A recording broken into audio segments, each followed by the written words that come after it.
njagala kubuuzaako n'okubanga nkwebaza okuba nti oli kitundu ku Sozimo family eri bannaffe ba subscribers abapya njagala kutegeeza nti oli mu kifo ekituufu n'omuntu omutuufu ate era mu budde obutuufu.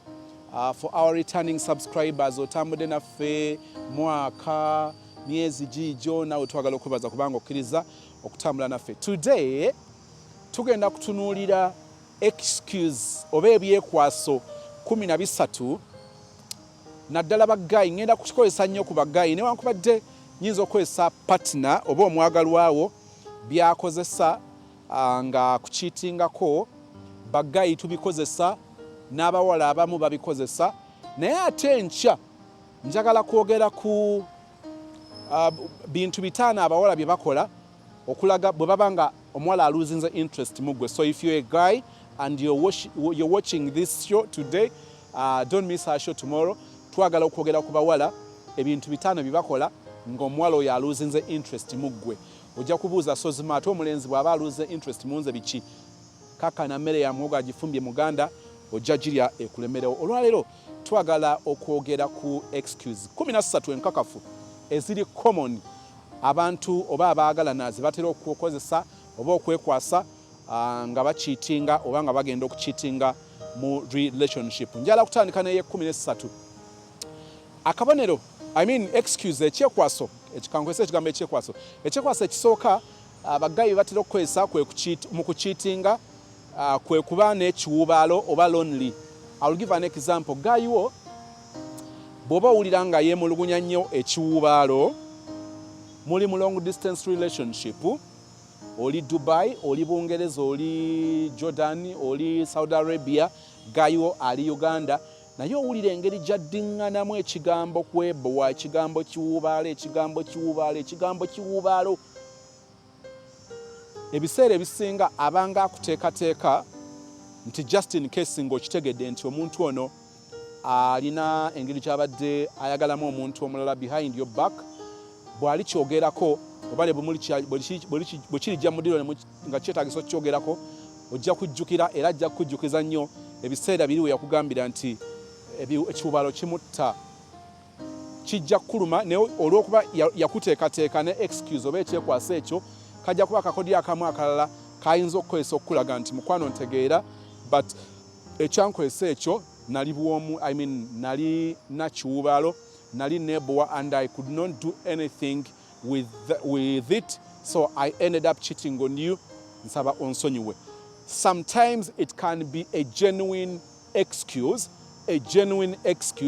era nga bw'ogeraageranya omulenzi oyo otera okwegenderera nti agwa mu butego oba agwa mu nsobi ez'okukiitingako in your absence. Tuyinza okukitegeerako, but some guys can use it as an excuse even when you are around. Omuntu oyo ogenda okukayana naye nga mukayana ku muntu gwagamba nti yamufuna toliiwo nga yamufunya kiwubaalo, naye ng'omuntu oyo ogenda okukinoonyerezaako nga yaliwo. Kakati njagala ekintu kino tukyawule. Ajja kugamba nti akawala kano nakafuna toliiwo, era ogenda okwekanga nga bwe yazudde nti okomyewo oba okomawo n'akata n'omulaba ng'alina engeri gy'alwanagana nako kategeeza nze mukazi wange yakomawo, nze ndeka, nze tuli bize, ffe totutawaanya. Naye omulala akulimba ojja kwekanga ng'eyo kyekwaso bwekwaso, naye ng'obwo bwe bulamu bw'atambuza bw'atyo bw'ajja okukozesa nga safe landing ng'akugamba bugambi kyali kiwubaalo, kwali kwebowa, wali toliiwo, yajja kunjolezaako, yajja kunsimulyako nnyumba, yajja kunfumbira ku mmere, okkakkana ng'ebivaamu lubuto. N'olwekyo excuse bagikugambe ng'ogigendako mpola, awamu biyinza okuba nga si bye bintu ebiri worth okutwala. Excuse eyokubiri oba ekyekwaso ekyokubiri. Nze omuwala yanseducinga. Omuwala ye yanneetega. Omuwala ye yeepuutiwo. Saabagambako omuwala Guy yagamba mukazi we nti baby nsonyiwane ne bwe wandibadde gwe naawe walisanze nga osobola okukola ekintu kyekimu, mbuuza nti kintu ki.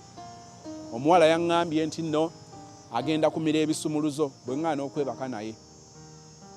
Kakali ne ntooka nkuba akafanana baby natya.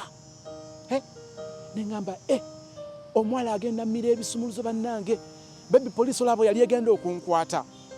olaba yalegera okukwata nkulekewo nga bansibye mu kkomera kati bwakireeta olabira ddala ekyekwaso okulaga nti omuwala yakola move bwe yakola move wali luddawa tukusuubira okuba nti oli muntu mukulu amanyi ekyokukola nti kino kikola kino tekikola kino kituufu si kituufu kakati bwe bakuseducinga onaakuseducinga n'olina akuseducinga ogenda kubeera gayi wakukwata kukutu bakusika busikutu bati kubanga munange omuwala yakweteze tukkiriza nti omuntu asobola okuba nga asobola okwesalirawo omuntu mukulu anywa kyayayokya so bwatugamba nti nno munange bamuseducinze ebangi nnyo yamuseducinze n'amuzaalamu omwana ne baka naye omulundi gumu kakana nga afunye omwana afunye olubuto noga oke ekyo kitegereka bulungi kakati ate okufuna olubuto olwokubiri bebyawo bwe buzibu omanyi omuwala oyo naye kati omanyi kakati era twali tumala kizadde okimanyi nti okutuuka ku mulembe guno waliwo abantu bebakyalimba mbu okumala ekizadde etteeka mbusimaya omuwala bw'omala okumuzaalamu omwana ate mulina okuddamu ne mutundula vanira mujjukira last week omuwala gayi yamutega akatego n'agenda ali embuzi ye ate mukwano gw'omulenzi oli n'amatiza omuwala mbu mulenzi eyali embuzi yo bw'atundula vanira omulundi gumu ntino kikukuba ebisiraani mbuginabeera mirundi 3 ng'alinga agenze okukola testi za siriimu ne bamugamba nti kakati tugenda kukola esooka wayite emyezi 2 tukole endala wayite omwezi tukole endala ng'alinga afuna doozi ya covid era munange omuwala n'agumiikiriza nnyo n'agenda ayagala ekirenze omulundi ogwokubiri n'agibala n'ogibala bwe yaweza ogwokusatu n'adduka yeebaze Katonda nti yafuna n'omukisa kubanga yavaayo talina lubuto abalala ogwokusatu gwagenzeyo nga gwe gusembayo avaayo ali lubuto n'olwekyo ezo excuse ezo gamba mbu oli eyanseducinga oli eyanneetega ekyo kyekwaso ky'abasajja oba abantu abali mu mukwano nga bagezaako okulaga nti kye baakola si nsobi nnyo oba oli awo baali badde balina omukisa oguyinza okukitereeza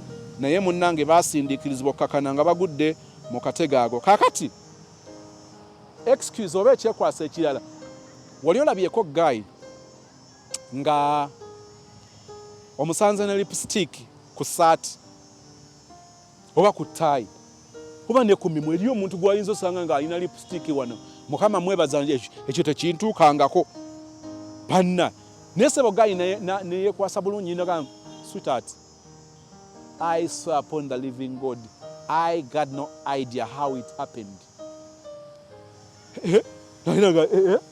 aliwa oba ono tomato sauce nti wabaddeko mu restaurant ate wamma kyogereko sibaddeko mu restaurant oba bebi guwampadde peeke nti nakwadde peeke ki nga twayawukanye ku makya nga sinaba nakwekolako wandese nkyali n'akazuuka n'ozuukuka sinaba nakunaaba mu maaso nakwadde di peeke oba ntuka okukisinga nkulekeko lipstick that excuse of I have no idea how it happened how I got that lipstick on my shirt sirina idea omanyi abalenzi tumanyi okwezontowaza ne tusalawo tubeere bubeezi bamakedo ekigambo nenkikubone kati kankubuuze singa nzija negamba nti manyi mukwano ekituufu kiri nti lipstick ono simanyi bwe yantuuseeko ozzaako ki kiri engeri gyekikukugira n'omubuuza watambuliddeko mu kibaluma kubanga kibaluma oba train zemmotoka zentambula zemanyi nti abantu benyigiriza emunanga oli ogenda okukakana nga abamunyigiriza naye era nego banyigirizaako lipstick bajjamu munyigirizaako eno mabega bajjamu munyigirizaako ono naye lipstick waali newe tumusanze kyogamba nti lipstick oli kwegamba emmotoka kibaluma bwe yasibye erina engeri gye yasibye omulundi gumu onokakana nga aleese emimwa gye nga gitomedde ono tukkiriza nti ako nako kyekwaso but I have no idea how it happened how I got lipstick on my shirt baby now is I would have told you you know I am open and mze nkikugamba bakikuluma ne kikuluma but honestly speaking simanyi how it happened I don't know that is an excuse kyekwaso gayo ono ajja kugamba nti saakomyewo kiro saakomyewo jjo nabadde wa Segawa kanjogere Segawa mukwano gwange nabadde wa Segawa byankutte nengenda nsula ewa Segawa kakati Segawa mukwano gwe ate mu ngeri emu ebendala olina engeri gy'okimanyi nga Segawa muntu mulungi kati gayi bwakugamba nti yasuze wa Segawa even when you call Segawa he will confirm that the guy sleepover yagikoze wa Segawa so chapter closed. Naye ddala nga kyekituufu. Emirundi mingi that is just an excuse nti omuntu ono ddala akirese nga kyekwaso naye ng'ekituufu kiri nti amakubo ge yabaddemu tegaabadde malungi. Era njala nkubuulire ne bw'anaakola olukwesi n'akucommunicating nti ngenda genda sula wa Ssegawa ajja kuwa ne Ssegawa oyogere ne Ssegawa akukakase nti bagenda sula naye oba balina emirimu gye bagenda okukwasaganya agenda sulayo naye obeere comfortable obeere safe nti ali wa Ssegawa. Essimu ya Ssegawa ojjaba osobola ogikuba ekiseera kyonna n'essimu ya Gayiwo ojjaba osobola ogikuba ekiseera kyonna naye awamu ayinza obutagikwata naye ng'ate Ssegawa gy'agikwata.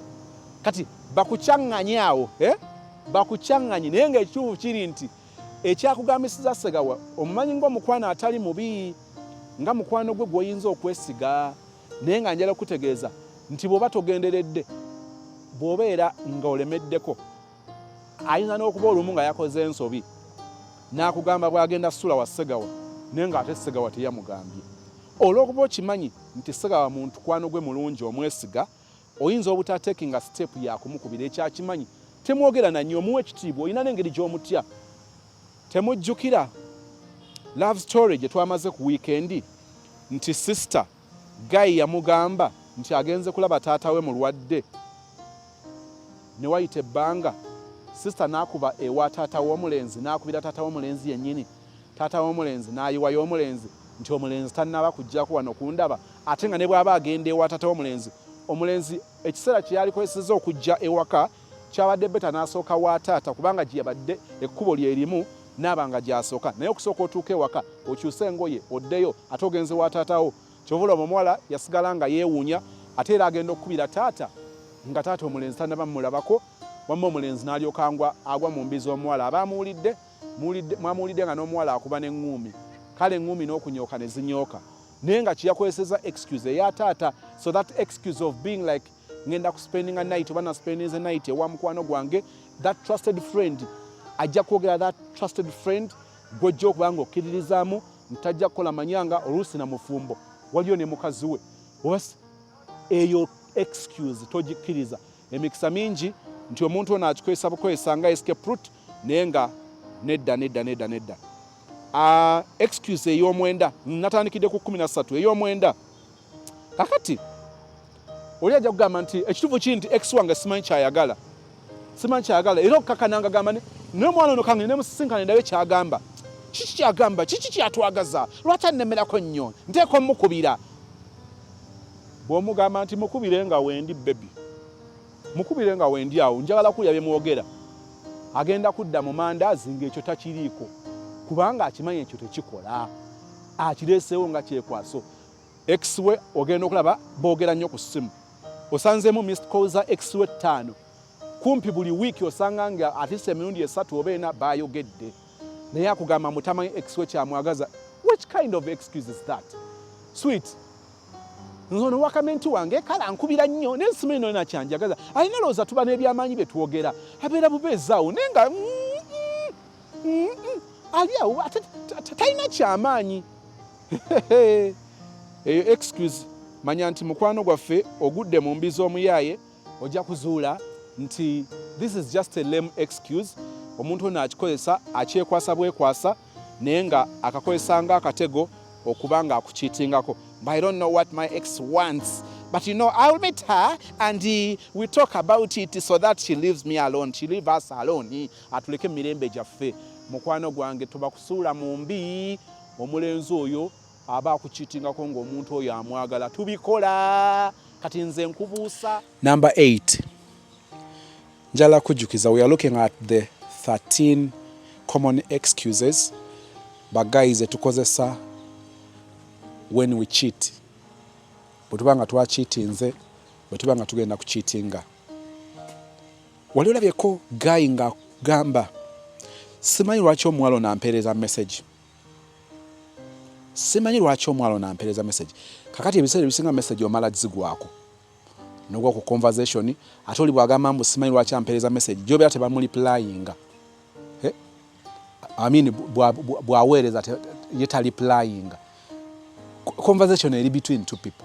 naye simanyi muwala kakati eno nyambuzizaako ne muddamu kakati nze naye simanyi lwaki omuwala oyo abeera ampeereza message simanyi kikyanjagaza kakati bw'obiwa obudde ogenda ozuula gwagamba tamanyi kikyamwagaza tamanyi lwaki keeping on ng'amuweereza messages nga muli mu lwa meetings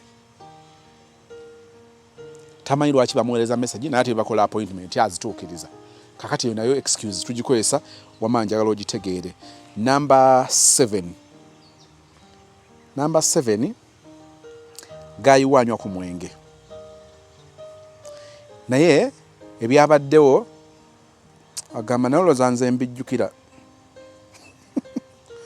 manyi nagenze nenywa nnyo kyankubye nnyo kati wagambye biki ebyabaddewo gwe ssebo twakusanze n'omuwala mu mmotoka nga sikaati ye eri eno mpale ye eri eno inze kakati n'asalirawo ddala atuzanya katemba naye ng'akulaga nti mwenge naye ng'ate y'omu kennyini yatera okutujjukiza n'atugamba nti omutamivu tabagambwa so bamanyi okukozesa excuse y'omwenge era nagamba ngenda nava ku mwenge nasooka aguvaako awo wiiki oba 2 ate bw'aba aguvuddeko n'abanga agunywereyo naye nga tagukulaga oba anywamu butasika nga buubwo omanyi ogutera okumukuba omanyi nti oteba omukuba simanyi experience ya mwenge naye nze nkugamba ebitera okubeerawo munnange okkakkana nga akulaga nti mwenge era n'aguvaako akabanga n'okyerabiramu nkaawo bw'ayitawo ekino tukivaako ne tugenda ku kirala sister ekyo tukikozesa nnyo babagayi bakikozesa nnyo naye baba bakiitinga kakati nakyo twagala obeere ng'okitegeera mwenge okumanya nga atubuzaabuza bwe tujjawo essimu ye ng'atamidde amanya nti essimu ye tugijjewo tugikebera onigikebera n'alwana ne tajjukira byabaddewo tetulina lwe twali tumulabye nti yavuga ewaka n'aleeta emmotoka enkyamu n'agamba ne emmotoka ndeese ya mukwano gwange emmotoka sigimanyi ekyo tetukirabangako tewaliwo wetu yali akkubidde ng'abuze nga bakugambye nti avuze kakati n'agenda nkumba ng'alina kusula namulanda nedda naye munnange akugamba mbu mwenge ebyo bakulimbe naye banga awo ovaawo kubanga ako kaba kawaani kubanga omuntu oyo aba alina kyabikkako. Ekyomukaaga gendera nnyo gayi akugamba nti ŋŋendagendako wabweru ne bakyali bange tugenda kunywamu kamu oba 2 tujja kukomawo ŋŋendako ne bakyali bange eriyo bagayi abalina mikwano gyabwe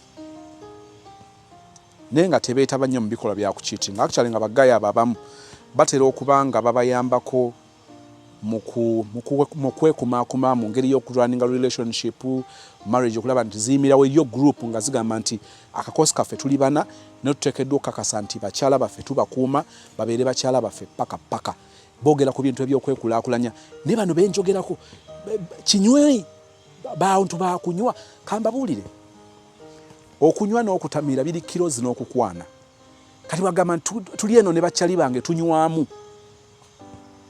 ayinza banga mu mwezi ogusooka tajja kubeera na muntu mulala naye nga bali abalaba balina bakwataganye ayinza obutasustain ayinza obutakinywererako naye njala kutegeeza nti bwe mubanga muludde ng'embeera ezo oziwulira it is also a sign nti eyo excuse gyateekawo bwakugamba nti alina bakyali be balenzi ate agenda okwogera bayogerako ng'okimanyi nti balina ne family balina abakazi kakati notakifaako naye njala kutegeeza nti ekyo kikonfide kyakuteekamu naye ng'ate behind that tatudde n'akatono n'olwekyo nze nsazeewo twerabise mutuyambeko mwami agamba nti tugenda kunywa bw'oba osalawo mugamba kale tugunywere wano ewaka tugunywere wano nze ngayana okugula tugunywere wano nze sigunywa but itisoke nywera wano ojalawo omuntu bw'ava mu mbeera gwe ofuga omalako emirembe lwaki oyina ddiru gy'oli mu kutuulamu n'olwekyo ako nako ka excuse kali common nga bakyali bakakozesa nnyo banga tukakozesa nnyo. Number 6 gym kati ate n'olumu ono omusange nga mu gym mwali gwe nakyo yali toli muntu wa gym ne bw'anaayogera gym togenda gendayo era ogenda ngaba nze bye mutuyana ogenda ojja wano engoye ziwunya entuuyo biki gym agibeeramu eddakiika 3 naye obudde n'atwala essaawa 5 n'akomawo. So excuse ya gym kyova olaba ndowooza bwe kiba kyali kisoboka Mukama yali tuyambye nnyo ebintu ebimu ne tugenda nga tuyiga okubikola ffembi. Nga tuyiga okubikola ffembi.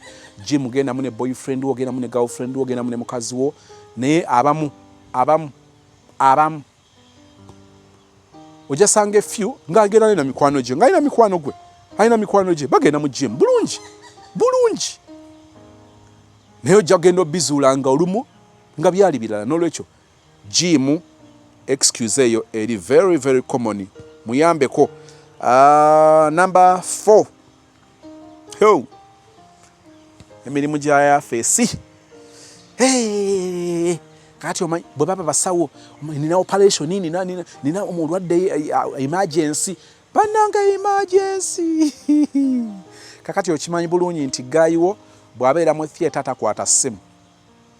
Surgery oba operation gyagendako akulaga nti okusinza ku experience operation ejja kutwala essaawa nga 5 oba 6. Obunkenke wali obaddeyo ko n'okiraba nako obunkenke obubeerawo bubeera bungi era obeera omweralikira nako kubanga oba omulwadde n'awona oba omulwadde n'alama. Kakati omusajja bw'akugamba nti alina operation alina surgery gy'agenda okukola yagenda kunyigira ebisajja bigenda kunyigira olwolere yaŋŋamba otukuba naye gwe. Naye nze natandise ŋŋamba nti bino ebintu olumu tubikyawa naye nga tetulina bubeezi maanyi. Engeri y'okubyogerako njagala kikole gy'oli, njagala kikole gye ndi. Bwe tuba tunaabaako we tukyuka okuva tubeeko we tudda tuteekeddwa kusooka kukkiriza ensonga zino zoogerweko. Tetugenda beera mu comfort zone, bisaasaanya ensimbi, byonoona ebiseera. Ku nkomerero tewali yeenyumiriza mu bulamu obwo, atunze katubwejjusa. N'olwekyo kyetuva tugamba nti katubyogereko. That excuse, I have an office thing I have to gain do, kyenna okukwasaganya ate tekirinda ate nze nkikola nzekka. Number 3, nina ka business trip ku weekend. Bannange temunyiiga nnyo. Mugenda kulemesa abasajja okugenda ku trip zaabwe. Naye njala kutegeeza nti business trips zino abamu bakireetanga kyekwaso. Bwe tubyogera bino nasabye by experience bwe kibanga kyali kikutuuseeko nga kyali kibaddewo, come and share your story with us. Abantu bakitegeere nti bye twogera si ngero za Wakayima na Wango, ne twogera ku bintu ebibaddewo ng'abantu babirabiddeko ddala, sinakindi n'okubikwatako ne babikwatako. Business trips. Abamu batuuka okubanga balina ne ku ssente, abamu babeera n'abakungu bamanyi gavumenti sente yamuwa musolo gye bagenda okwesa, naye abamu batwala bawala nga babatutte eyo ali mu business trip agenda okibala nga bagenda China. Ye tagenda kugula zize ate ebyo byonna bye bagenda okwesa padie mu bikiza ajja okwesaako okuba nga facilitating ono. N'olwekyo business trip eyo nayo excuse. Number 2. Kino kikozesebwa nnyo n'abaana ab'obuwala. Ŋŋendako waffe, ŋŋendako wa maama, ŋŋendako wa taata, ŋŋendako wa ssenga. Otuuka n'omuwa ssente n'okola shopping munnanga nti ssenga ate yakuza omuwala akuyimbira bankuza. Kati agenda wa ssenga n'osooka ogula ebintu awo ku taataano muyiemu ebintu naye ng'agyalaga. N'olwekyo ne bagaye kye bakikozesa. Ate kati gayi bw'agamba nti ngenda kulaba maama tatera kugendayo. Ffe tetutera. Era bwe nakigamba ojja kukigula kubanga tekiri common. Ogenda kunzikiriza. Kati abamu bamanyi n'okukola obubadi ne bazadde baabwe. Gundi bw'akugamba nti anoonya mugambe mbaddeko wano oba wendi naye ndi bize. Beekobana n'osanga gayi nga yeekobanye ne maama we, yeekobanye ne taata we, yeekobanye ne sister we, ne bakulaga nti ddala gy'ali naye ng'amazima amatuufu gali nti tabangayo. Ekino kye bakikozesa okukiitinga. Kati nkuwa ekisembayo nga that is number 1. Nasazeewo nzive gye zisembera. Leero ngenda kukola kiro.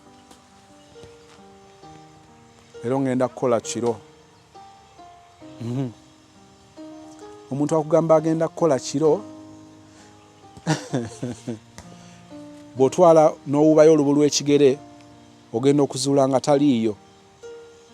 Njogedde ebintu oba excuses ziri common 13. Ekisooka to us guys, ebintu bino bitumenya, ebintu bino bitufiiriza.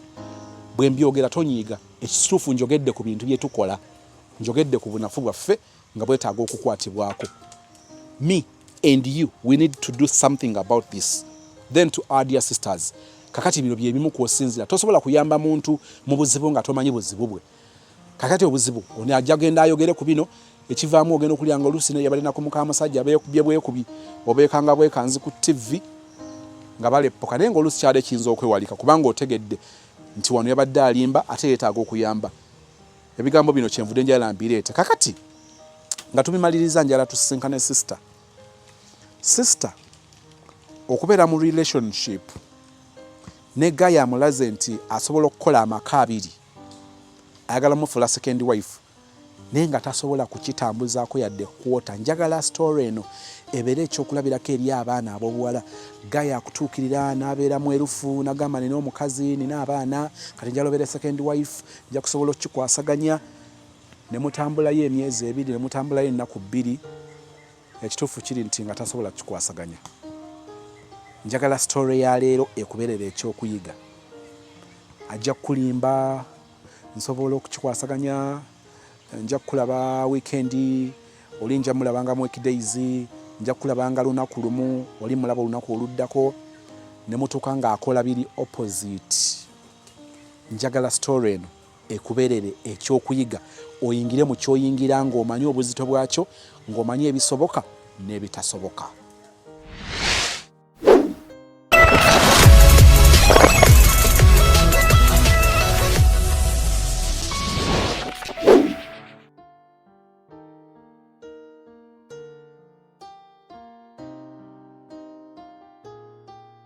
Naye ndi kusasula ki original lwali lwa kuyomba era nali nvuma oyo omuwala w'Emakerere no like oli wantondo lwali lugamba bwe ruti nandibadde nkwagala naye wabulwa empisa nsonyiwa tuleke tweyise kiwala gwe ayinza otya okundeka ngate sente zange wali oziridde.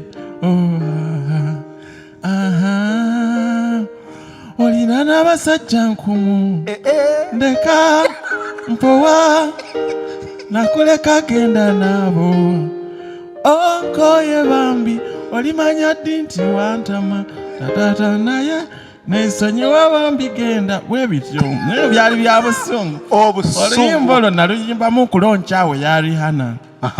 Abantu abo ne bakubako enduulu abalala ne beewuunye ne bagamba ani yabba ekivubuka kino. Naye bwe nali enfuluma ne wabaawo omwami omu bwe nali mpisenga omugenyi omukulu naŋŋamba kakati akayimbako kabadde kalungi nnyo akokubiri naye engeri gy'oli nti wakatandika ate abakazi mbalabi bye basinzeemu wano wadde si bangi naye tewanditandise na nnyimba zivuma. Totandika industry na busungu. Kakyuse okufuula ek'omukwano muwane buwanyi ne mugamba nti yanziba obusente we aziragese eno ojja kulaakulana. Naye nandigambye singa kyali kisoboka obusungu obwo bulayikanga obutaggwawo twali yekozeemu omulimu omuwala oyo ne tumukulembera obusente bw'omusajja ne tubuzzaayo. Ojja kufuna sente ovugenda emmotoka ng'olaba biringa ebiri ewala. Ndaba nti biri wala. Kakati nenkyusa oluyimba olwo wekulifu byandibamwe nkayana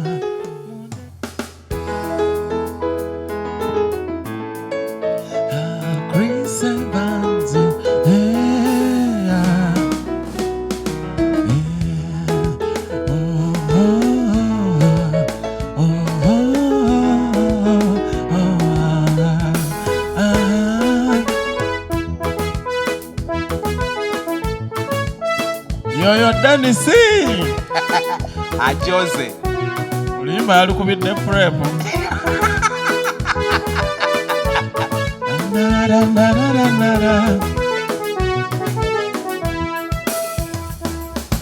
Byandibamwe nkayana mundeke swita nkuba muwase buli omu ngalaba kale nnyinza ntya bagayaza bali bamutwale wanzija wala mulabuza okwegula nga bali.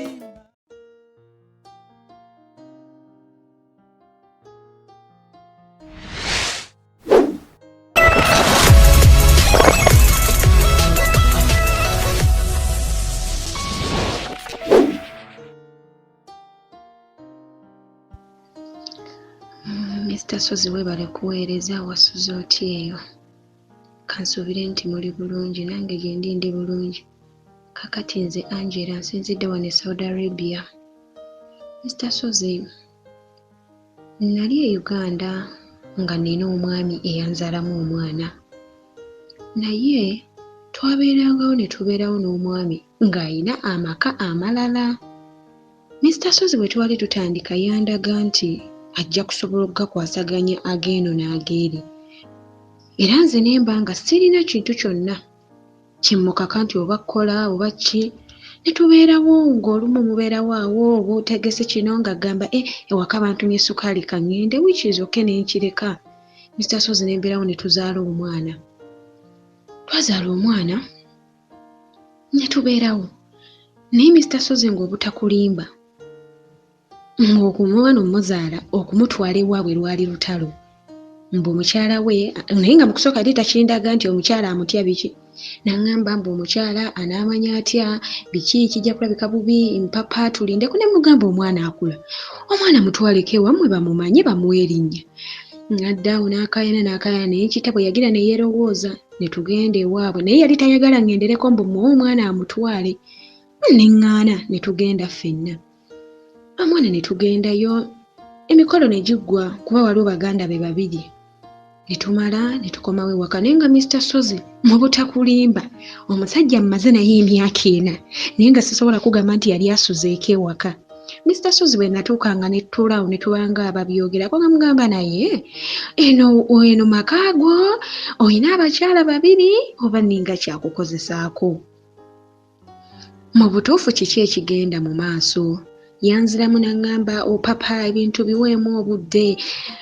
Ne mugamba naye budde okuva ddi emyaka kati twakaweza 3 tutambuza gwako nampaka ddi?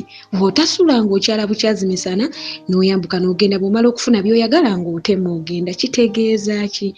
Nayomba kale oba olaba nze byenkola manyi byebyo bye nnina okukola era bye mbikola mu butuufu bwabyo. Bw'oba owulira tokyagala omupiira guli ku sayidi yo. Iye ne ŋŋamba ate lwaki nga omupiira guli ku sayidi yange?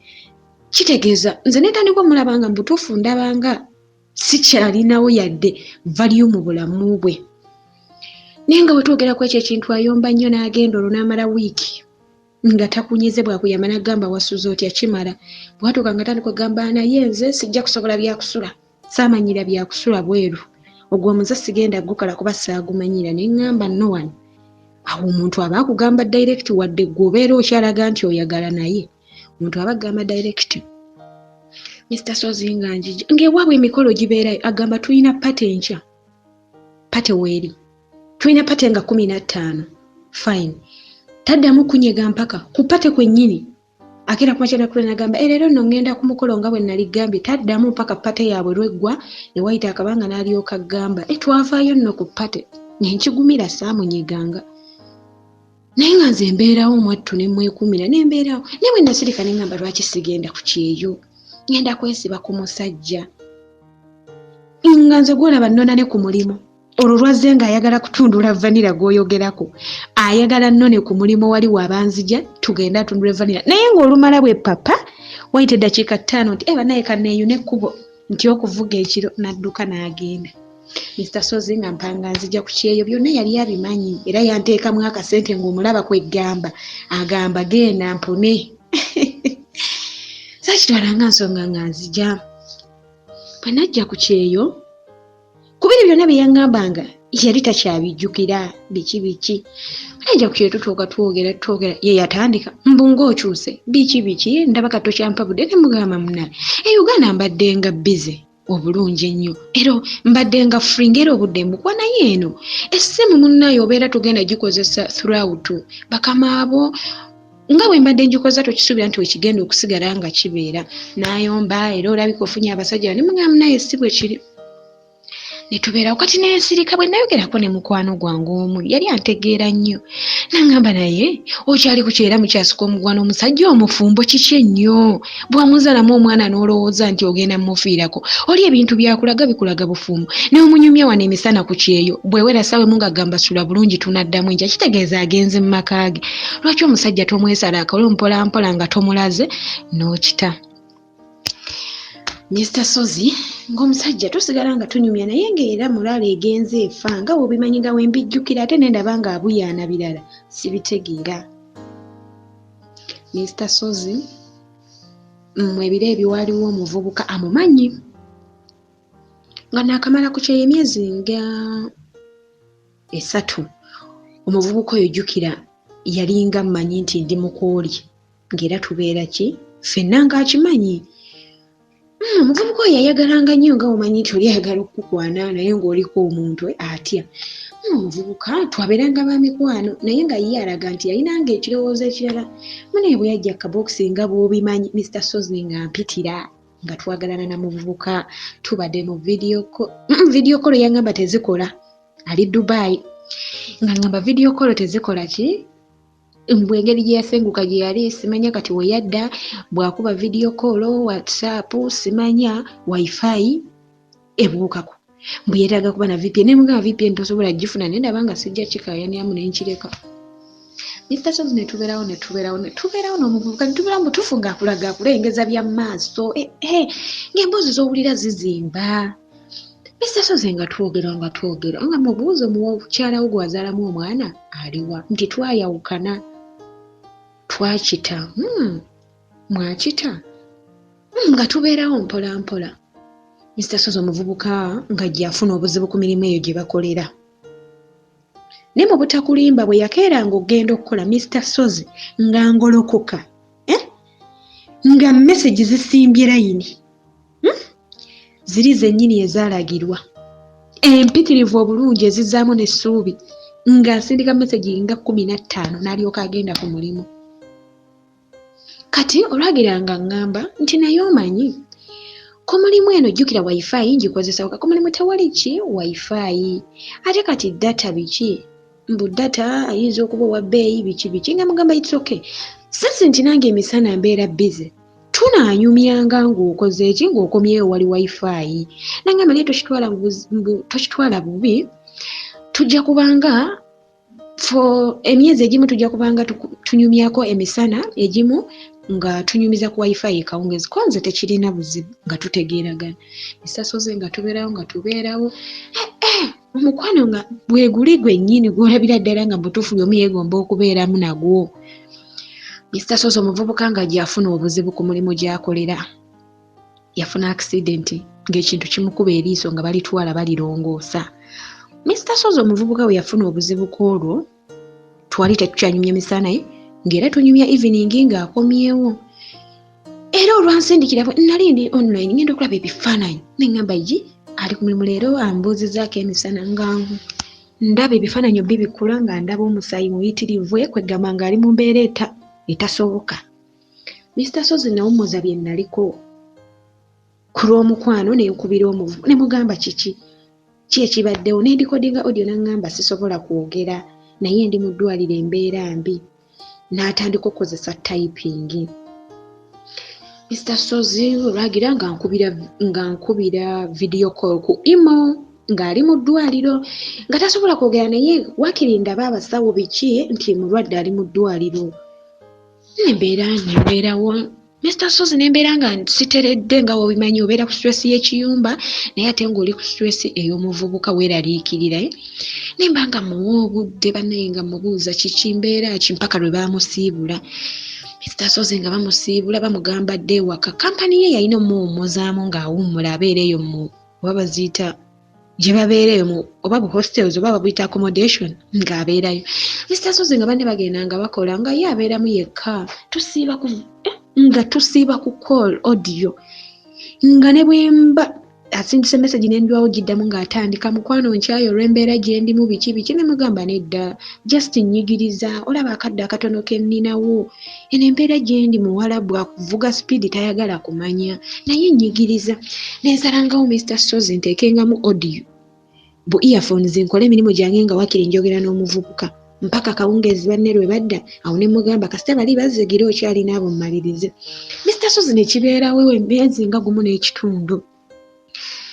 Mr. Sozi lwe yali adda mu ddwaliro omuvubuka yaŋŋamba ngenda mu ddwaliro biki enkya lwe nzirayo nti Mr. Sozi teyaŋŋamba nako ng'avuddeyo teyaŋŋamba nako nti munnaye nvudde mu ddwaliro bwekiti bwe kibadde bwekiti ne bwekiti biki naye wano ng'akyali mulwadde yajja ng'ayagala okuterebuka n'aŋŋamba imbu olaba otya mbunza wabula bebi mpulira bintamye oba tudde Uganda ne mugamba mukwano nze nnyumirwa nnyo okutandika olugendo n'endugguza bwe mba najja ku kyeyo okunoonya ssente sisobola kuddayo lwalaavu ekyo n'enkigaana. Mr. Sozi nga tubeerawo obuvubuka nze bw'ataŋŋamba byavudde mu ddwaliro sakitwala nga nsonga wabula yansindikira evening message nti enkya ŋŋenda ku mulimu konze watereddemu nti abasawo baŋŋambye eriiso lijja kuba bulungi biki nja kuddayo after 2 months naye kati enkya kaŋŋende nkole konze nti kale Mr. Sozi omuvubuka bwe yaddamu okukola naye bwe yaddamu okukola yandaga nti ate abeera bize nnyo ekisusse n'atandika ziri message ze yasindikanga empitirivu yatandika okusindikanga message nga nsangako message ennungi ennyo 2 wasuza otya mukwano ndooza koko nga keewandiika mu ssimu wasuza otya mukwano nkwagaliza olunaku olulungi bw'atyo biri byonna ebigambo bye yawandiikanga ebiyitirivu nga takyaleeta message 2 Mr. Sozi n'enkimma amazzi n'ensirika Mr. Sozi tujja tubeerawo kati alina mukwano gwe ndooza ali eno mu kiyumba bw'aŋŋamba kati afiirwa maama we omuvubuka tuba tunyumya akomyewo nga mubuuza naye nga tommuka kiki mmanyi ensiri bulungi ennyina mukwano gwange ali eyo mu kiyumba banaye yafiiriddwa maama we banaye mpulira ennaku konze nga kitalo nga tunyumyayo message ng'abula nga mugamba naye nga nteekako message ezo ndaga oli online naye ate tozisoma kiki anti omanyi munnaye engeri ono mukwano gwange yafiiriddwa maama we bambi nkyali mukamfatinga iye ne mugamba wiiki zoke naye ate nze ndaba nga akisussizza ennyo koyangangamba nedda ne mugamba okay it's fine yali yeebaka ssaawa luli we yatwatandikira nga yeebaka 5 anninda nange n'enclosinga ne twebakira kumu naye wano we yazzeemu okukola yandaga nti azisaza azzeeyo ku 3 addayo ku 3 tyayagala kwebaka nenkima amazzi kati kwolwa yandaga nti yeebaka ssaawa 5 ne mugamba leero ng'oluddeko bulijjo wabadde wakyusa ng'ogenda 3 nangamba ati munnaye nkyali wano ku Facebook munnange ntaagingayo mukwano gwange bambi ennaku gyalimu ansindikiddeka audio omuwala akaaba ennaku gyalimu tegambika biki kamugamba okay nze kangende neebake munnange nga ngenda neebaka Mr. Sozi waayita akabanga katono nga nfiirwa omu ku bantu bange omuzadde Mr. Sozi omuvubuka teyandaga nti teyalikodinga yadde ku audio eraga nti nga kitalo wabula yatayipinga nangamba bannange nga kibi nnyo katusabe mukama abagumye bw'atyo we yakoma n'ataddamu kusindika message ekiro ekyo kyonna okuva ku ssaawa 12 waakomerawo n'engenda neneebaka ku 5 kuba nalwako ku ssimu nga nkyayogera n'abeewaka naye nga ndaga ali online wabula nga tampadde yadde kadde okutegeera embeera mwendi ambeererewo Mr. Sozi n'engamba kino kiki nesikitwala nga nsonga bwe yakeera ku makya yaŋŋamba banaye wasuza otya mukwano kansuubira oli bulungi kwagaliza olunaku olulungi kaŋŋende enkole n'engamba naye omuntu omanyi embeera mwali yafiiriddwa naye ekigamba mbusibaye kansuubira wasuza bulungi ng'omanyi embeera mwe nasuza ye yakisaamunyega naye nga wuli yamutwala ne ku Facebook n'ateekayo ekifaananyi ky'omukadde yafudde banaye maama we yagoin to miss you so much banaye biki wamasaanyega nga nsirika Mr. Sozi ne mbitunya ne ngamba naye kiki ekigenda mu maaso omuvubuka bwe nabaako nga mugamba ne mugamba naye nga ndaba nga akyuka kiki nga ndaba byewakola nga olusi byokola nangamba ebintu bikyuka emirimu mbeera bize oyina okuguma mbeera bize biki can you imagine tukola okuva ku makya naye nga luli obudde bwabeerangawo luli nga ne ku mulimu aŋŋamba kati ngenda ku lanchi katunyumyemukko nkudde tunyumyemukko mmale nzireyo ku mulimu naye kati tubeera bize bannange okomawo na wano ng'okoye nga n'obudde bw'essimu tobuyina naye ng'abeera online wabula obutakulimba Mr. Sozi tunyumya messages takyalikodinga atextinga nsindika message ya bigambo 6 ng'ezitowa aleeta ejja ng'ebowa teriiko yadde ekintu nongaba ne mukwano kulikayo ku mulimu osiibye otya naga bulungi mpozi ggwe n'akomaawo n'atwala eddakiika 3 bw'oba tomusoose takunyiga n'omusindikira good night akulaga nti agirabye tagiddamu n'okeera ku makya ng'era teyataddeko takubuuzizza luli bwe yakeeranga n'ayitamu emisinde ng'olwazukusereeti n'atanyiga ng'olwekangweza ajja kutuukira nga banaye ensonyiwa nagenze okukola banaye saasobodde kukubuuzaako naye oli otya oba call naye kale akeera n'ayitamu n'agenda n'akola nga takubuuzizza n'akomawo n'akulaga nti abeerako kati n'eddakiika 2 n'abulawo n'adda ku 2 n'agamba sula bulungi mpulira njagala kwebaka Mr. Sozi mpulira byensobedde bwe namugambyeko nti munnange nga ndaba ebintu byaggete nga ndaba ebintu bikyuse yaŋŋambye gwe tontegeera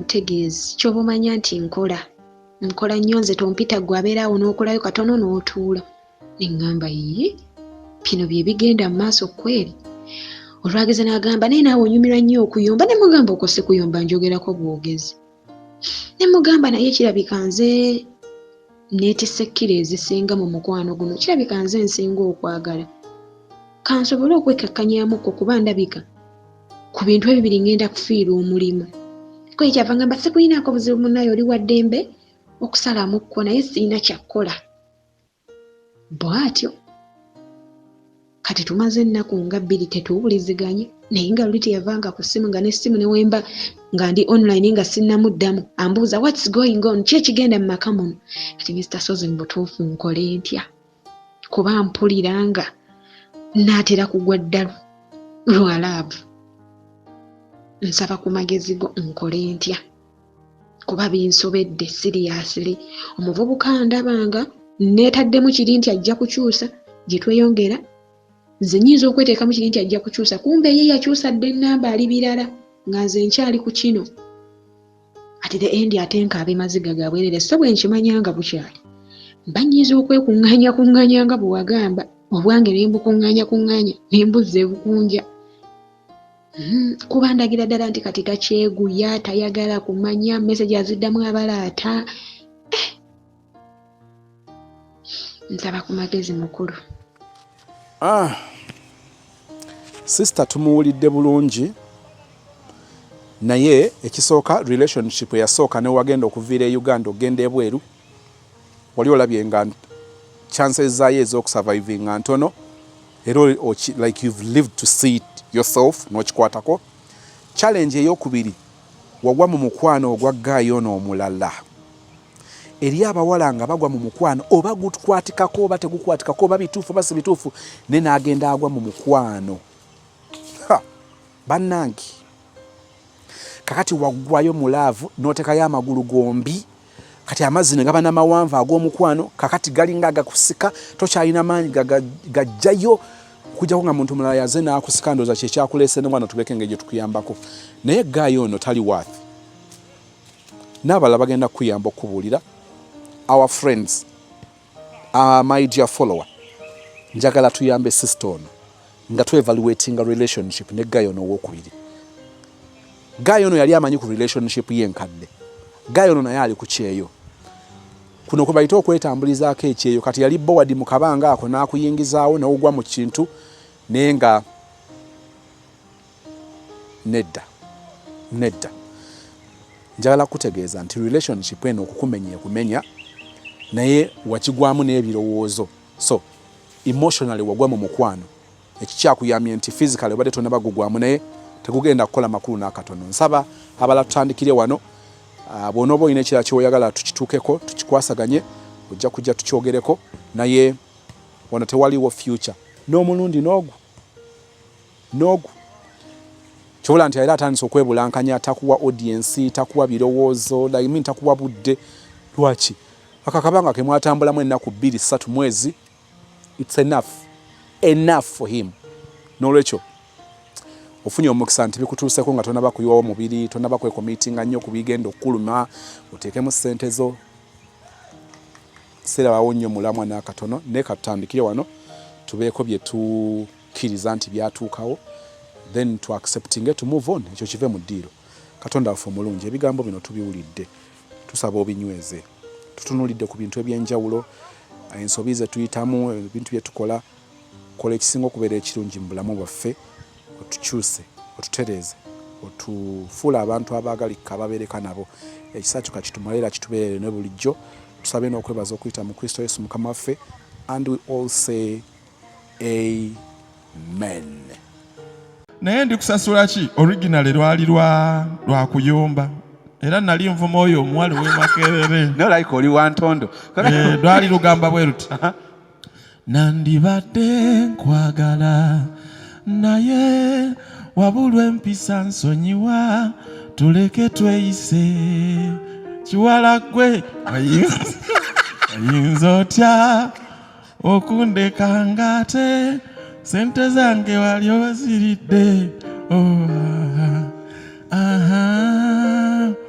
olina n'abasajja nkumu ndeka mpowa nakuleka genda nabo onkoye bambi olimanya ddi nti wantama tatata naye nesonyiwa bambi genda bwe bityo naye byali bya busungu oluyimba olwo naluyimbamu kuloncawe yali hana abantu abo ne bakubako enduulu abalala ne beewuunye ne bagamba ani yabba ekivubuka kino naye bwe nali enfuluma ne wabaawo omwami omu bwe nali mpisenga omugenyi omukulu naŋŋamba kakati akayimbako kabadde kalungi nnyo akokubiri naye engeri gy'oli nti wakatandika ate abakazi mbalabi bye basinzeemu wano wadde si bangi naye tewanditandise na nnyimba zivuma totandika industry na busungu kakyuse okafuule ok'omukwano muwane buwanyi ne mugamba nti yanziba obusente wa azireke esente ojja kulaakulana naye nandigambye singa kyali kisoboka obusungu obwo bulayikanga obutaggwawo twalyekozeemu omulimu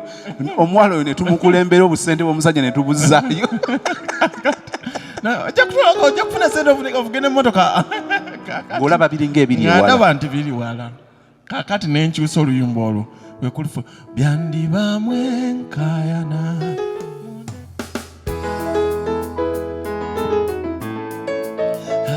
Chris Evans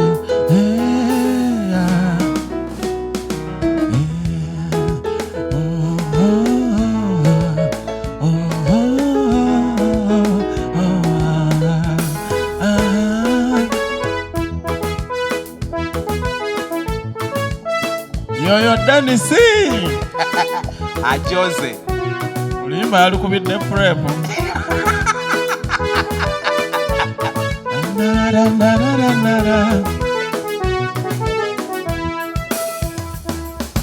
byandibamwe nkayana mundeke swita nkuba muwase buli omu ngalaba kale nnyinza ntya okwegayaza bali bamutwale